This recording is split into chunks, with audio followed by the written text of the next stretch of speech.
வாக்காளர் சிறப்பு தீவிர திருத்தம் இன்னைக்கு மேற்கொண்டிருக்கிறாங்க. தேர்தல் ஆணையம் அறிவிச்சிருக்குது, SIR அறிவிச்சிருக்குது. சுமார் 21 ஆண்டு காலம் இந்த பணி மேற்கொள்ள. இதற்கு முன்பு 8 முறை இந்த சிறப்பு தீவிர திருத்த வாக்காளர் பட்டியல் பணி நடந்திருக்குது.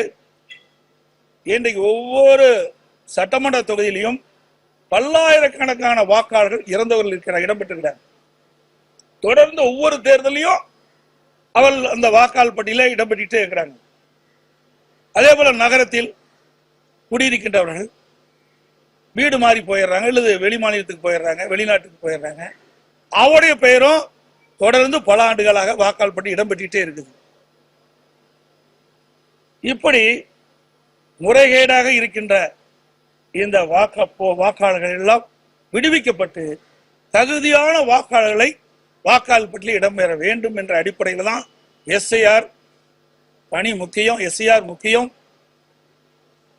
அதற்காக தேர்தல் ஆணையம் அறிவிச்சிருக்குது. அதை எதுக்குறாங்க திராவிட முன்னேற்ற SIR என்றாலே அலறாங்க, என்னன்னே தெரியல. சார் என்று அலறாங்க, இப்ப SIR என்ற கேட்டாலும் பதறாங்க. கூட்டணி கட்சி சேர்ந்தவர்கள்லாம் அலறாங்க, என்னன்னே தெரியல. இல்ல என்ன தவறு இருக்குது? காலம் போதாதுங்கிறாங்க. 1 மாத காலம் கொடுத்திருக்கிறாங்க.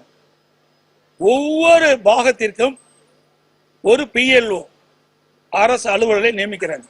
அவள் வீடு வீடாக கொண்டு போய் அந்த படிவத்தை கொடுத்து, பிறகு படிவம் பூர்த்தி செய்யப்பட்டு அதை திரும்ப பெற்று சம்பந்தப்பட்ட அதிகாரிக்கு ஒப்படைக்கிறாங்க.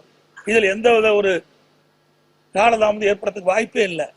ஆனால் திமுகவும் அதேபோல கூட்டணி திமுக கூட்டணியில் அங்கம் வைக்கின்ற கட்சிகளும் எதிர்க்கின்ற நோக்கம், இதுல இறந்தவர் பட்டியல இறந்தவர்கள் அந்த வாக்காளர் பட்டியல நீக்கக்கூடாது. அந்த பாகத்துல குடி பல ஆண்டுகளாக இல்லாத இருந்து வேற இடத்துக்கு போயிருந்தாலும் அவர்களும் இடம்பெற்றிருந்தா திருட்டு ஓட்டு போடுறதுக்கு வசதி.